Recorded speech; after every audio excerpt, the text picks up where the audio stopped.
Hi guys, and welcome to today's video, which is going to be about aperture.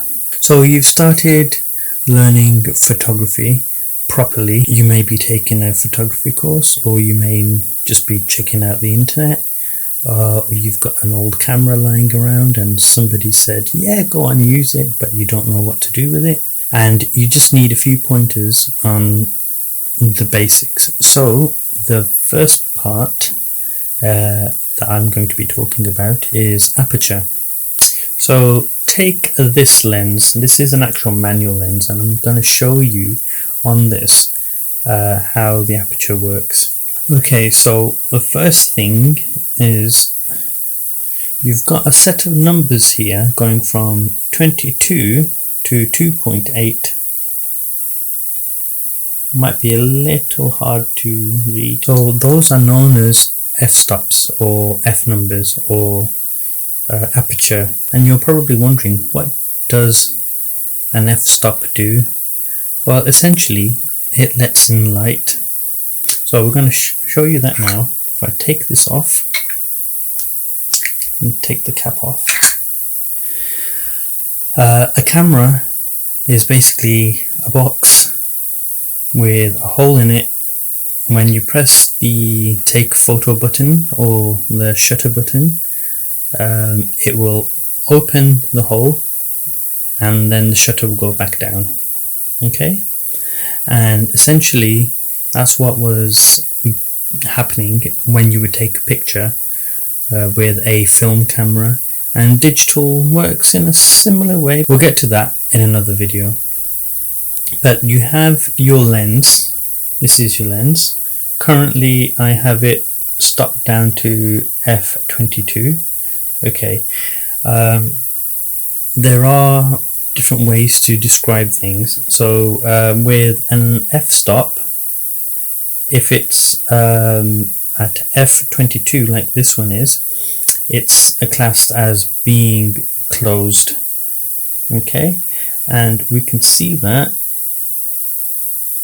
But if I change it to f22, keep an eye on that little pinhole there. If I change it, sorry, not to f22, if I change it to 8.2, there we go, it's opened up. Now that's letting in a lot of the light. Now the advantage of that is that you will get nice, creamy, blurry backgrounds in front of the behind the subject. So say if you were taking a picture of a person and you had some nice trees in the background, and the trees are going to be looking very nice and what have you, but you want to blur them out, you would move your camera's aperture to a lower number. So essentially you'll be allowing in more light and you'll be able to take a picture with a nice blurry background, and that tree will look out of focus, but your subject in the foreground will be in focus. Now obviously there are other things to take into consideration, the shutter speed and obviously your ISO, but we'll get onto those in different videos as well. So your aperture, your shutter speed and your ISO work together to create essentially a good exposure, and it's called the exposure triangle. Okay, but now if I wanted to step up all the way back up to f22, the hole there is so narrow now that it's only going to allow in a little bit of light. Okay, but because it's allowing in a little bit of light, everything is going to become crisp and clear, including the background, including the foreground. But there are some caveats to that.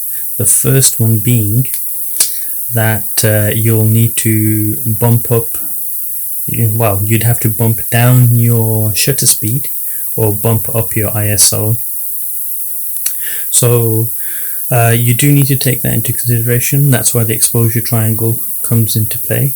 So normally you'll get a decent aperture and a clearer picture based on say f4 to f16 on most lenses.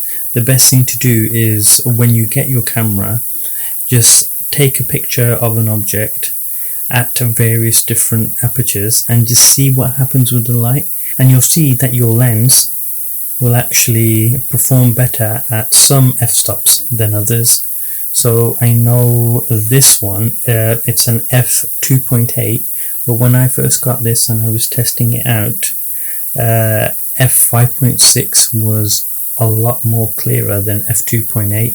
It's a bit of a problem, but it's not too bad, because you know there's ways around things, and obviously if you're going to be using it at 2.8, chances are it's going to be a portrait, and at 2.8 it is readable, but if you're going to be using it on text or anything like that, and it's not really going to be too great. If you had an f1.8 or a 1.4 lens, f2.8 would be tack sharp, and yeah, they do cost a bit more, but you can make your way up to those lenses. That's if you're going to take it seriously. And yeah, I've only got the one f1.8 lens, and that's the 50mm nifty 50, which is like dirt cheap. I think I bought it for less than £70. So I'm going to put up some pictures to show you what the differences are and how they look, but obviously I want you to try them out for yourselves. So what we're going to be doing, if I can get this in frame, is to actually go through these photography tutorials with a camera in place. So I'm going to pop this into manual mode. Okay, and I'm not going to take this picture for you now. Unfortunately, this lens is a, what is it? It's a 18. It's a 10-18. So you're not really going to see very much blurred out background on this. So you won't get a blurry background with this particular lens. It's a 4.5 to a 5.6. You can just about see that written on there. Let me just take that off. No. So basically, with the zoom lenses, the aperture is variable. So what tends to happen is when you zoom, when you're completely wide, it will be at 4.5 for this lens, and then when you zoom in, it will be 5.6, and that's basically all the light that you can gather in there. So for this particular lens, if I needed more light, I would change the ISO or put it on a tripod like this, and then change the shutter speed to a very slow shutter speed, and there I'll have my perfect exposure. And normally people say, oh, don't cheat and look at the digital screen, but I think it's a good thing because if you can learn like that, I've just taken a picture. If you learn like that, it will look, you'll be able to understand it a bit better. So that was aperture, and tune in next time when we'll be talking about the shutter speed. Before I forget, all cameras will have a settings knob like this, and you'll have an A or an AV setting, which is for aperture. So if you did want to control it manually, or if you wanted to control it via the screen, all you would have to do is put it into that mode and then turn the dial here until you got your desired aperture. Basically, it will do what we did with this lens. It will either make it narrower or wider.